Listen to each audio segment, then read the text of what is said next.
everybody, and welcome to Carbon13's podcast, Climate Takes, where we ask our invited guests for their takes on their industry and their climate challenge, and also a call to action. What is it going to take to fight the climate emergency? Today, I'm delighted to be joined by Joyeeta of Samudra Oceans for this episode of Climate Takes Sea Robots. We're no longer just thinking of land, which is less than 30% of the planet. We're thinking of the biggest resource on the planet, 70%, which is the oceans. We're saying that we're not just going to do more of what you've done, we're going to do it in a radically different way, which is robotics and AI. If you look at the seaweed industry in the West, and then we say, has there been change? Then the answer is yes. But did I love the ocean? Hell yeah. It is absolutely what I love. I'm a really bad swimmer. Like, I can barely stay afloat.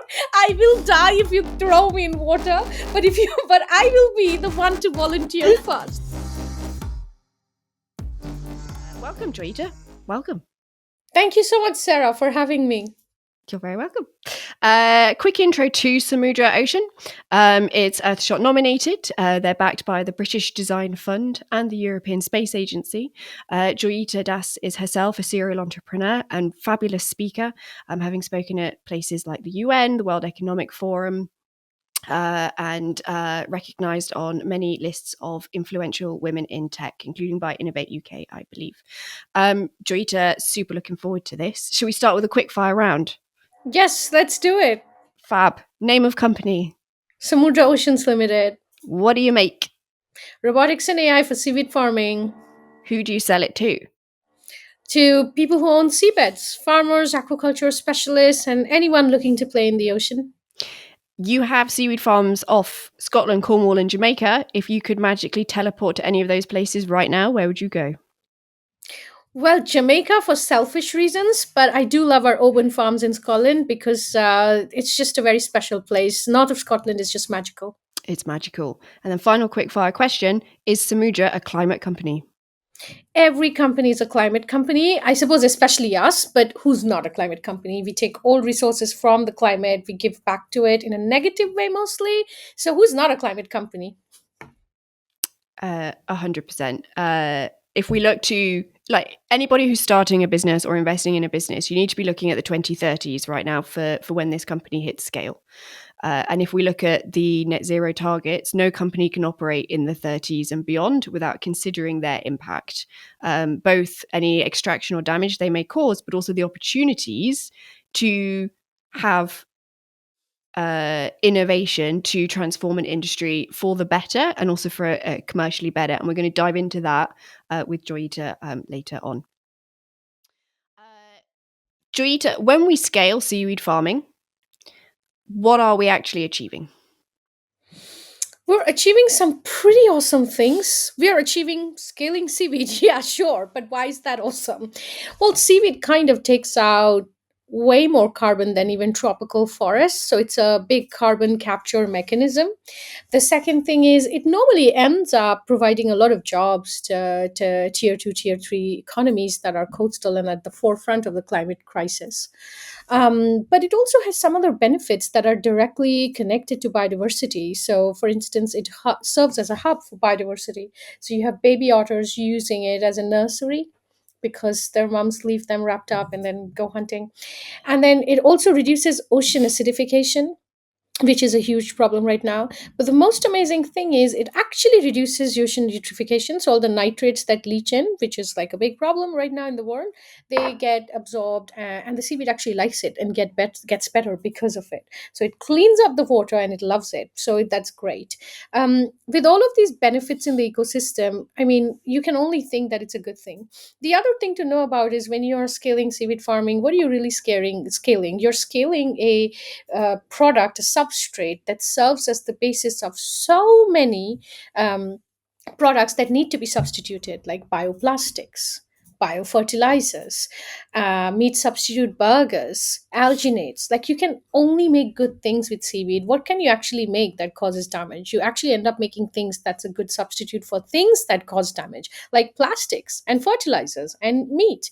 And so, in a way, you're not only growing something that takes carbon out, you're creating this value chain in this world, which is a very sustainable, ecologically positive supply chain that can serve as the basis of future biomaterials. And the last thing, which is probably a big bias on my side, but the thing that I absolutely love about it is, it gives rise to a new paradigm of growth. We're no longer just thinking of land, which is less than 30% of the planet. We're thinking of the biggest resource on the planet, 70%, which is the oceans, that is completely underutilized. And instead of thinking that when we run out of land, we have to go to another planet, we are thinking when we run out of land, we can explore the rest of the continent, the rest of the world, which we haven't yet actually used up at all. So it's a brand new way of thinking. It's like, the closest analogy I have to it is from the world of art. Negative spaces. We are always trying to create paintings and drawings, and we are talking of the thing in the forefront, and we forget the background. But then there are charcoal artists and people who paint in the negative space, because they're using the bigger available space and thinking less of what's just the small dots, the forefront. So humanity is obsessed with land because that's where we were born and we live and we created a habitation. But we came from the ocean. That was the primordial soup, and that's where majority of life species still exists. So it's a different paradigm of thinking on the planet, and I love that. You've really made me think, because we're so used to seeing the map of the world that's that Mercator projection. But that's like only like half the actual planet Earth. Like, the whole back of the map is dark blue. If you look at a globe, Yes. We really live in a blue planet. The green is just dots as you see from space. It is not a green planet, it's a blue planet with some green dots. got you. And therefore, the ocean is actually one of the biggest carbon sinks and that we have. It's both vast, but also incredibly delicate, because so I know that increased carbon dioxide causes acidification of the ocean. Why is that a problem? The tiny, tiny little creatures, the copepods, the larvae of, say, crabs and prawns, etc., can't form their shells. And if they collapse, you cause the collapse of the entire food chain up to your blue whales. Nitrates, you mentioned nitrates though. Why is over nitrification of the ocean a problem? Well, because it really damages biodiversity and life. The more of, it upsets the chemical balance. And the ocean, just like land, has some ideal ratios that it needs to achieve in order to support the life forms that grow in the various strata. Let's say you have a layer of land that has excess magnesium. What's going to happen? You're going to lose all the worms and everything that lives on that layer. So it's the same. If you stuff up the ocean with nitrates, you're going to massively damage many parts of the ecosystem. You can also have things like algal blooms. So you can have these unwanted microalgae that can suddenly grow because of these nitrates leaching in and create these huge vortexes that we're talking about. There's a huge sargassum issue, which is full of plastic and dead bones and stinks a lot and is the size of a mini city, floats around the Caribbean, destroying all their, sometimes wherever it ends up going, it actually ends up destroying the tourist potential of that region. And that's all because of algal blooms. Things have not been controlled. It has grown out of, proportion and control. It's basically like any other monster. When you dump chemicals into a biohabitat, it just creates all sorts of imbalances. It encourages organisms that weren't supposed to grow to that level and discourages those for whom that is the home. Interesting. So we've just spoken about impact, by the way. We've just spoken about the impact of removing carbon dioxide. We've spoken about nitrification already. We've just spoken about jobs, economy. We'll deep dive into that a little bit later. Even without selling a single bit of your seaweed, there's already different parameters of impact. We're going to get on who you sell the seaweed to in a bit more detail in a little bit later. There's just one final thing I'd love to talk to you about, because there's something called blue carbon, which I think our listeners would love to hear more about. Blue carbon is very interesting because it is carbon. We call it blue because of the fact that it belongs to the ocean ecosystem. And in many ways, it's supposed to be, at least in the carbon credits world, assumed to be sometimes even more important than land based or terrestrial carbon, because it actually, every way that you can think of capturing this carbon ends up being very, very positive for biodiversity and for the rest of the ocean. So you're not only capturing carbon, you're directly encouraging life forms as well, which all contribute to the climate solution thesis. And so blue carbon is very, very powerful that way. You can capture blue carbon in seagrass, in marshes, in swamplands. Sometimes bivalves and crustaceans can grow in an ecosystem that can do that, and mangroves, and of course, seaweed. So it is therefore an intended revenue stream of Samudra that you will sell blue carbon credits. Is that Yes, true? it's one of our big revenue streams. We've already started selling. We've sold a contract to Shopify, which is, they have a carbon credit fund. And we are looking at a few other partnerships with manufacturing, airlines, and shipping. And perhaps we will have a big consumer brand coming on board as well. So these are all forward selling contracts. We are fulfilling them in the next few years, carbon credits that we sequester off of the back of our farms. And here's a little vocab help right here.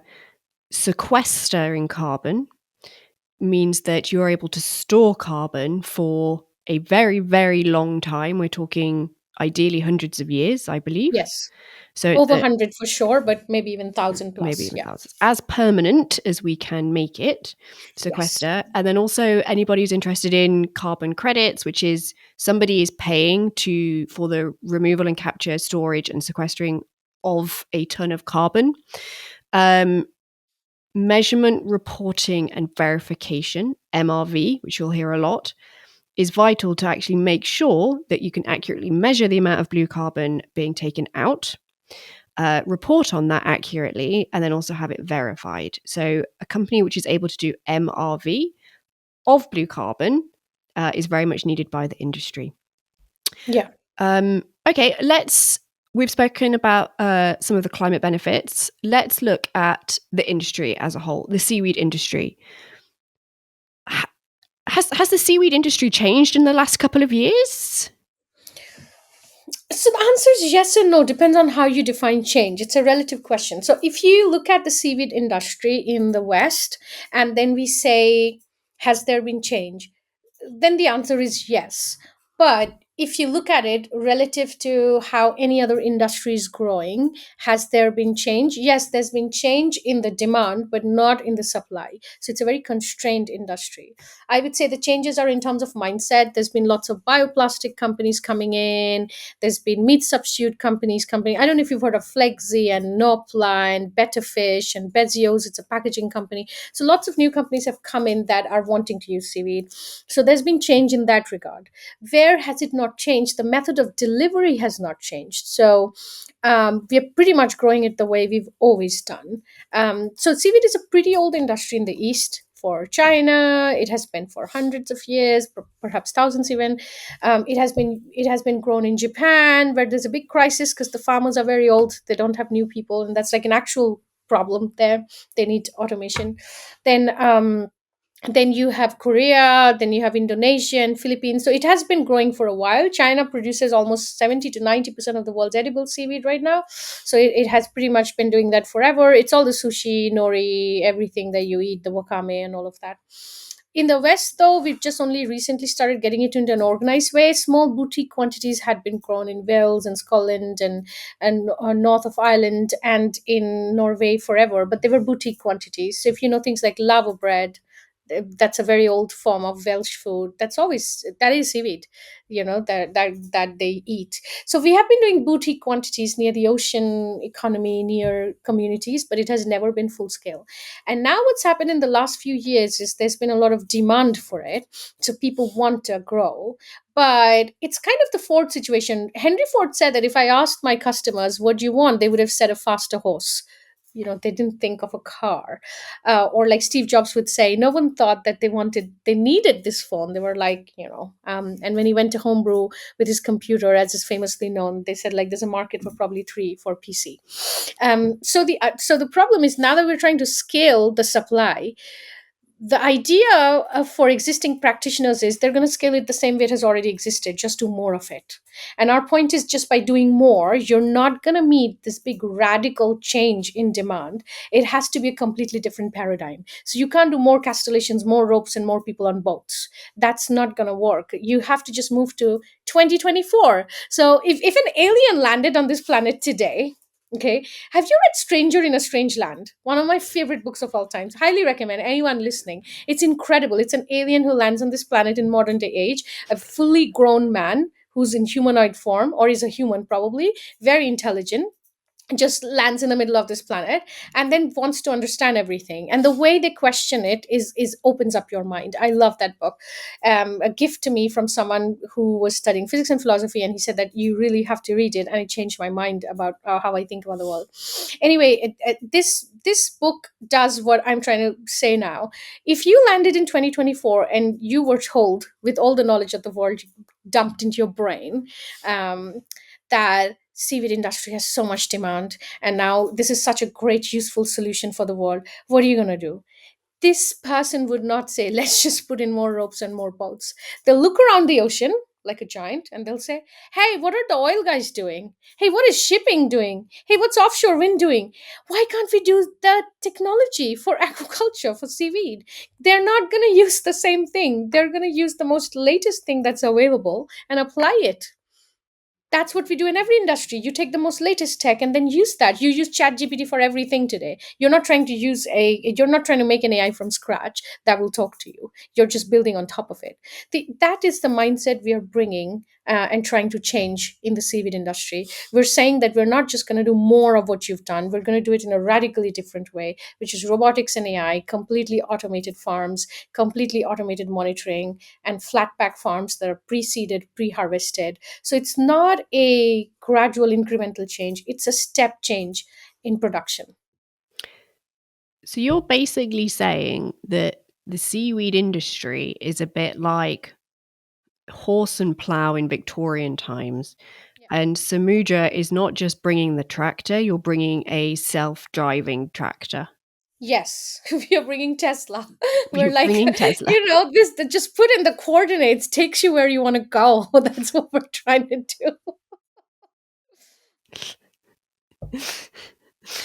Love it. Did you always love the sea, or was this a new thing for you? Seaweed, yes, but in a way, no. So it's weird how subconscious memories live in our brain. My mom is a conservation botanist and mostly around the ocean. So I basically grew up sampling with her from a very young age, like Wow. tiny. And I never thought to take it up as a profession because I wasn't going to be a biologist ever. She's a full on, she taught for a long time. She's still like, teaching girls in STEM, and she's a scientist, and she's very quiet on her microscope doing samples all day long for plants and all kinds of flora. And so that was in the background of my head. I didn't realize it is. But did I love the ocean? Hell yeah. It is absolutely what I love. I'm a really bad swimmer. Like, I can barely stay afloat. I will die if you throw me in water. But I will be the one to volunteer first. That's the kind of love I have for it. It's like Charles Bukowski said, find something you love and then let it kill you. It's that kind of love I have for the ocean. I cannot survive in it, but God, I will volunteer to die in it first. And I think a game changing moment for me happened in the ocean when I went to French Polynesia. I was in Bora Bora, and I, for the first time, went completely underwater. Not diving, it's something called ocean walking. You can walk and you have this thing, and and someone taught me how to do it. Like, you clean it, you bring it to right temperature, you put it on your face, and then you go. And I went underwater completely, all around me, on top of my head, under my feet, my hand. I was inside water. It was a moment I'll never forget. I think I felt like I'm in a primordial womb of some kind. There was like fish all around me. And I know everyone has a great experience, scuba diving or whatever. For me, it was beyond that. It was a spiritual experience. I felt like, oh my God, I want to do something that requires me to do this a lot. This is what I want to do. And then coupled with my love for climate, and then my background with my mom being this whole botanist person, and then going to Carbon 13 and meeting with all of you and meeting my co-founder Alex at the time, who's not the co-founder anymore, but he was also from the ocean world in Jamaica. Basically, it just all came together.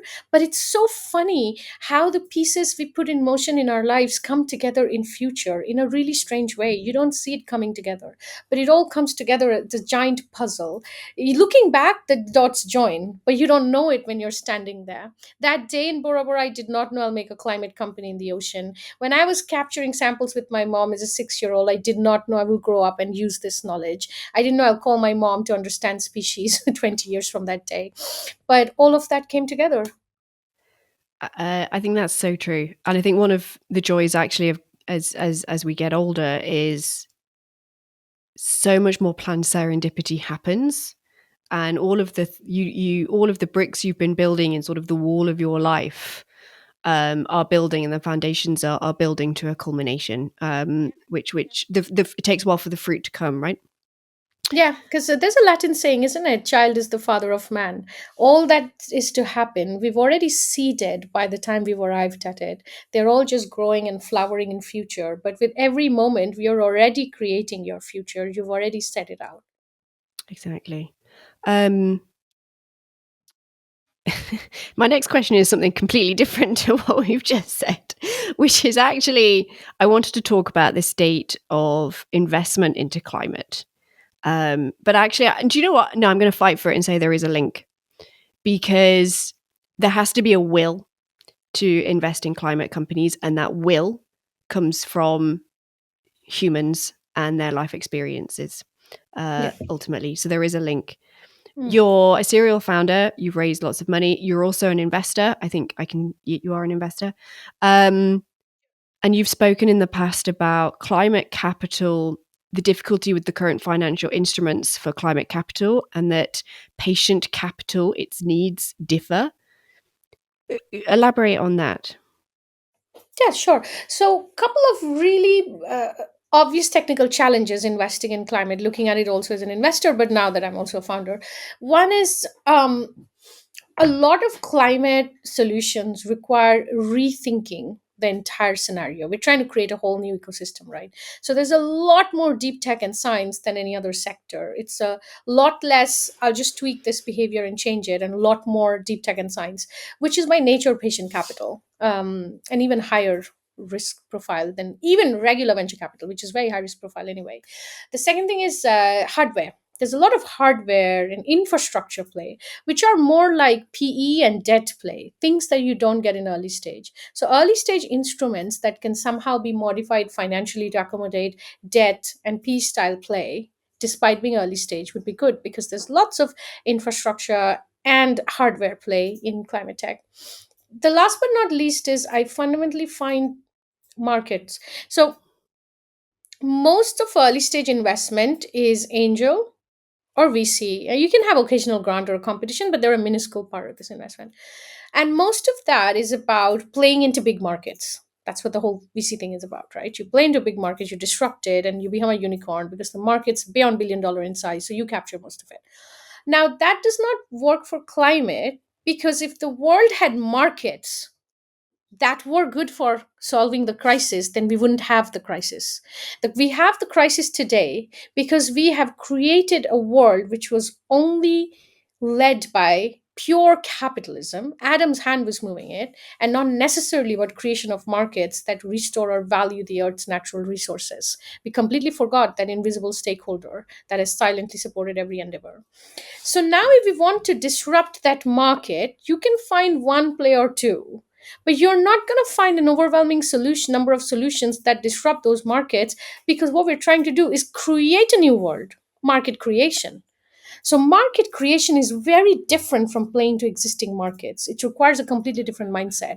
You're talking of different costs of acquisition. We're talking of a completely different strategy. You're not talking of this is an existing market, I'll disrupt it and take all the money and become a unicorn, which is what early stage investors want to see.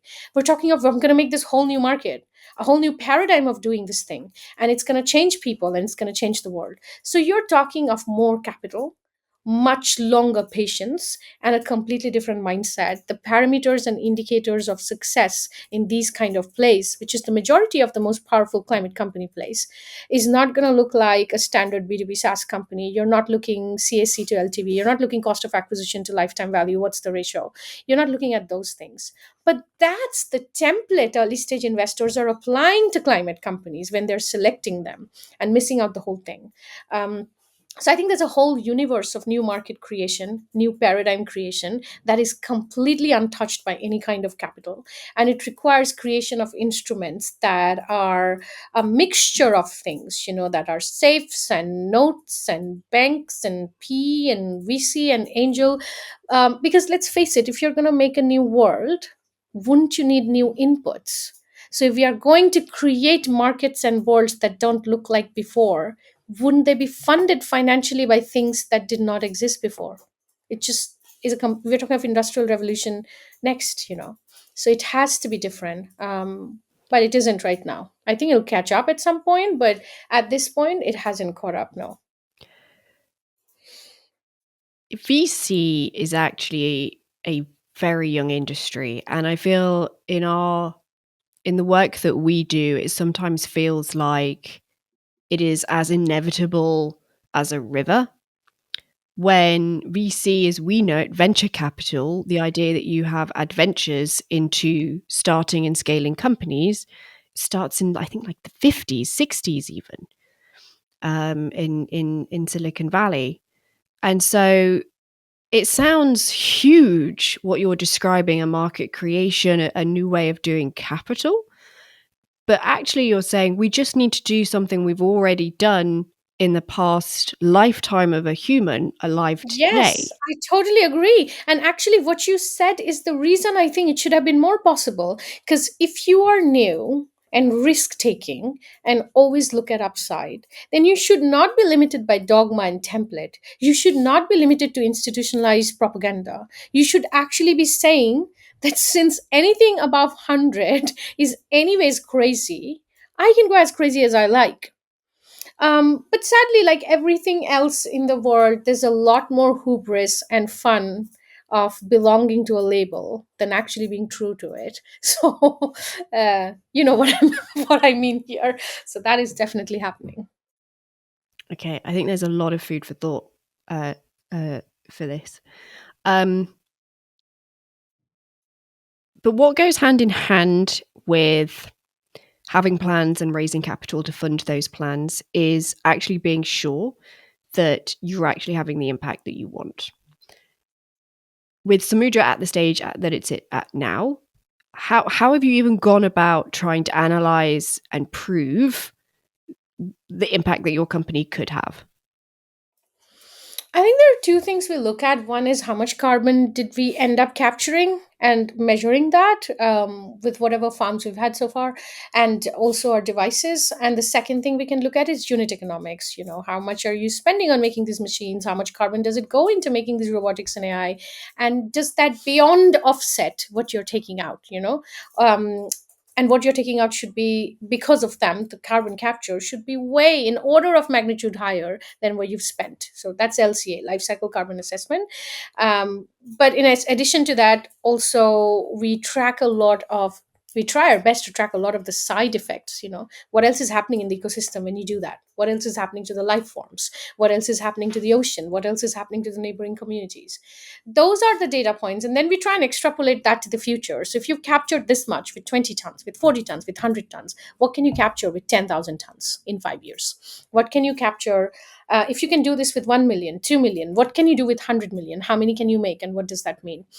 All of those are the calculations we've looked. We are pretty confident of impact. Like, impact is like the last part of our concern. Like, you could literally Google up and you will find a million people who tell you how this restores coastal economy and it shows what is possible.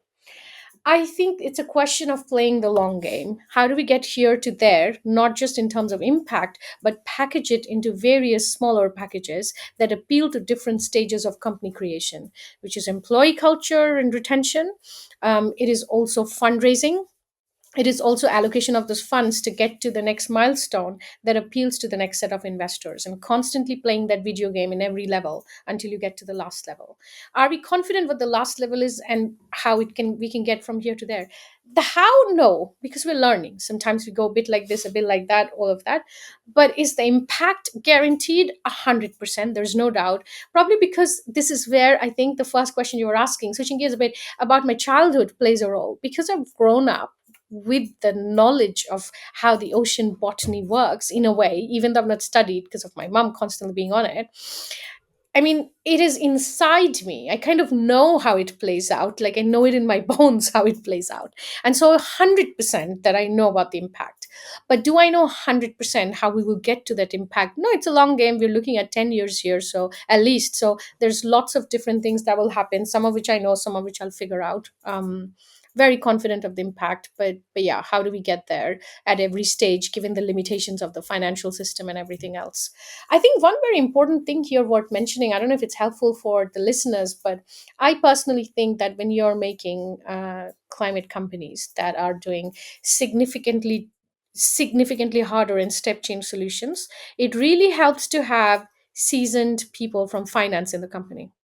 May or may not be co-founders, would be good to have them as co-founders, but in the main team, because this is a bit like impact consulting. You'll see a lot of those people come from McKinsey and really top tier consulting and then get into it. You know, people are like, oh, it's impact consulting, so I'll just go straight into it. No, actually, some of the best consultants go into it later on, because you need to have, it's like jazz music, you need to have already been very good at classical to improvise and do whatever you want on top of it. It's that I think that straightforward financing solutions are not the answer for climate companies. So having that skill set in the form of a senior member is actually really, really important, I think. I think you're putting out a great challenge to any aspiring founder listening to this.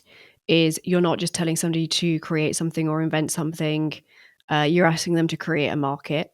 And just going through my head is just that line from Inception that Tom Hardy says, where he pulls up his massive gun and says you need to dream a little bigger, darling.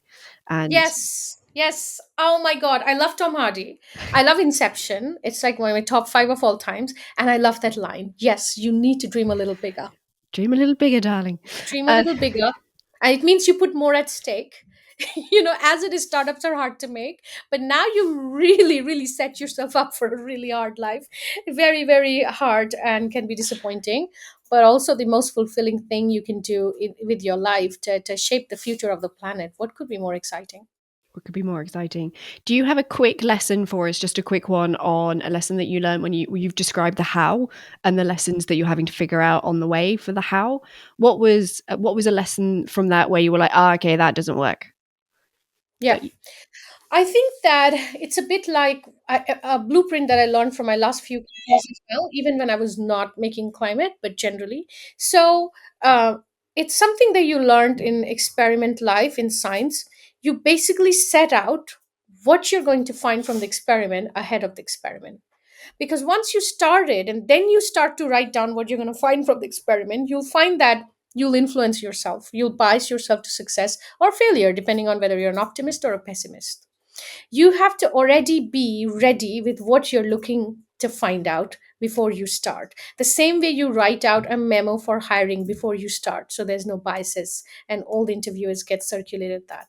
So one of the things we did was we already decided what are the few top metrics we're going to measure for our first pilot that will indicate to us things are working in the right direction. So we made a list of those metrics and a tolerance range for those, and in a very scientific way went about doing our first pilot and then plotted the numbers to see is it fitting in.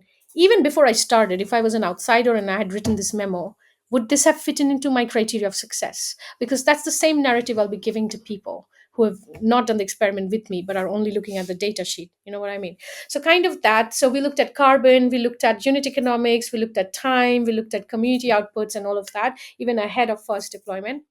So that's the how. I would say create a blueprint even before you've gone in, to 100% test, like a dry run sheet of what should you find to consider yourself successful if you did this thought experiment and you had a magic wand.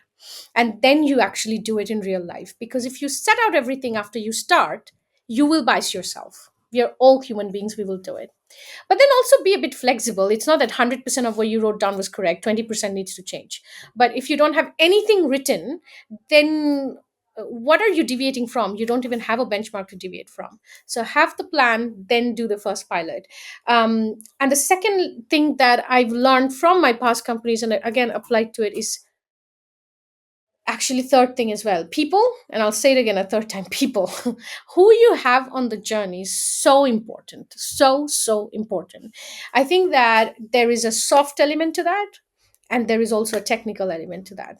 The technical element is overlap of timelines, priorities, skill sets. Where are they in life to be able to take that journey with you? Very, very important. People doing co-foundership will just go with how they feel. I've seen that many times. And while that's a huge indicator, that's the first indicator. How do you feel? Are you comfortable? Are you okay? Are you happy? But then you have to do this technical assessment of where you are at life, because those things are not always malleable. Those The rest of the life is not very changeable. And if you end up making decisions based on just how you feel and not where they are at life, and you don't match that, then that journey doesn't become very useful or helpful, because in the end the bottleneck is always going to be people for the first 5 years. It's Mm. always people, the quality of the people, that determine the output of what you get. So that's a big piece of how as well. And I think that, the Carbon 13 gave us this questionnaire that was, I think, very useful to ask co-founders and go through that. To be fair, I and Alex did not ask those questions of each other. We asked half, and it was very useful. But I would recommend people to do that. I think lots of accelerators do that. If I'm not wrong, I think Entrepreneur First does it, Antler does it. I think Y Combinator recommends you do it. I don't know, but I think having a hard technical assessment, not just of co-founders, by the way, but for the first 10 people, Yes. of like the first 10 people are co-founding team, they'll have substantial equity. But that is a lesson I carried from my past into this, and I continue to take it seriously, that you're only going to be as good as the people that you have. And last but not least, I would say, and this is probably going to get me in trouble because it's not very, I'm personally a super liberal person. I consider myself very left, so I'm not going to be a little not woke here, which is not great. um, I think there is absolutely no way not to do hard work and be successful in this game. Like anyone who says that it's going to be very comfortable and very like work life balance and going to make it, good luck. I'm yet to see it. I've heard those sentences, I've followed them up, I didn't see them succeed. Because because the truth is, you're trying to do 1,000 people's work all by yourself with no money. And so the first few years are going to be insanely hard. They have to be. And if you're not feeling that, then I don't know if you're on the right track. So that's the other lesson, that you can believe on the shortcuts that social media is trying to tell you, but I don't know how many of them have ended up making a startup that worked. Because if it did, the people behind it did work insanely hard for a few years. We need that. Only those who are in the arena can really tell us something about that. Yeah. Yeah. You cannot learn swimming by correspondence. You just have to jump in. There's just no other way. And I think I've heard a definition of entrepreneur as an entrepreneur is someone who does. And I really hated that definition when I first heard it because it's just so inadequate and short. But the more I work with entrepreneurs, the more I think it is actually true. An entrepreneur is literally someone who is literally doing something. You meet a lot of people who talk about doing something. And in order to be somebody who stands up and does, I think you have to either be really motivated to do a company, and actually you've got the freedom where you're not so obsessed with the problem, you want to do the journey and you find an exciting opportunity and you take advantage of it. But the other kind of founder who's very common to come onto Carbon13, of course, is those who are really pissed off about the problem. And they're angry that nobody's solving it. And they're passionate that nobody's solving it. And they love working on solving that. And so if somebody's like, oh, where do I find a good idea? I ask them, what pisses you off? Yeah. because that's Yeah. going to drive you. Yeah. Yeah. A long time. A long time. Like you have to feel the personal burn. Either it pisses you off or you love it. You just love it. Like for me, I love the ocean. I just you can seat me next to the waves, and you can come back in 6 hours. I'm still just sitting there. A person like me not saying a word, just sitting there. Like you come back. So I'm driven by my love. Like I just love the ocean. Honestly, I don't care how long or how difficult this is. I'd do it one day, one way or the other. And I'd also always said that as someone was like, oh my God, with all these boat trips and everything in the middle of the night, the tide is at 3 a.m., you're in a 5 millimeter wetsuit, you guys are diving, you barely even know how to swim. Like you're going to die in the North Sea or something one of these days. And for a second, I considered his sentence when he said, you're going to die in the North Sea or something, considered it. And I knew I was doing the right thing because you know what I felt? I was like, we're all going to die anyway. What is better than going back to the ocean where we were born? That's where I came from. That's where the primordial cell came from. And I was like, it wouldn't be bad at all. and and when I said that, I realized how much I love the ocean, how much I love it. And so either it pisses you off or you love it so much that you just have to go for it. That will kind of drive you a long time.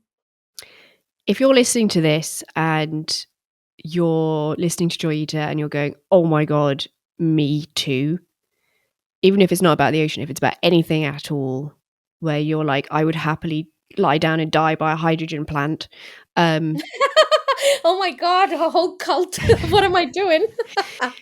then you should explore entrepreneurship.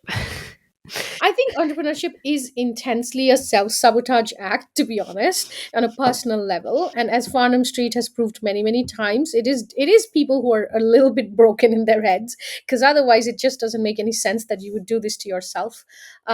I would say it's slightly different for impact entrepreneurship and climate because we're driven for things beyond our personal success. We're driven for a greater good and a bigger common mission and goal as well.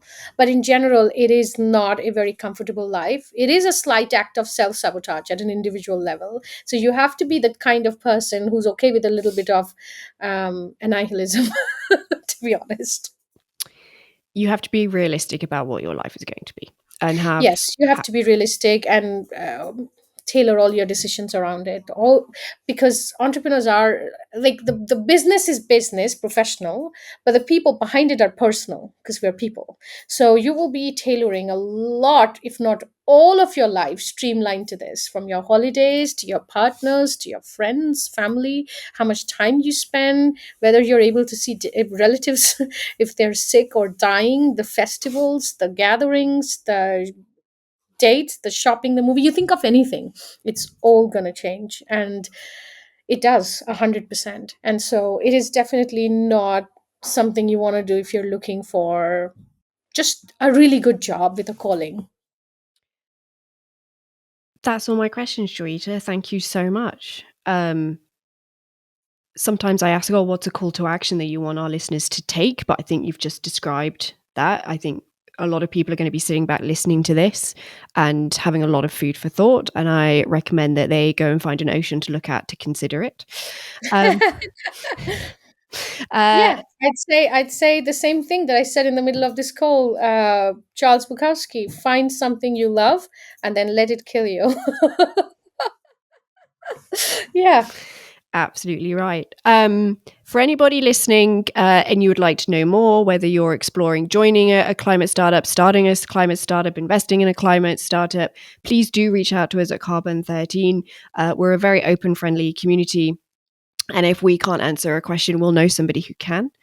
And I just want to wrap up by asking everybody listening to really have a think about what it's going to take to solve the climate emergency. It's going to take the ocean. It's going to take robots. It's going to take new market creation. It's going to take some anger. And it's going to take you. And a whole lot of love. And a whole lot of love. Yeah. That's a song, isn't it? A whole lot of love. That's a number somewhere. It must. It's I think so. Whole lot of A love. whole lot of love. Yeah. All right. And Thank you sign so off. much. Thank you. Bye.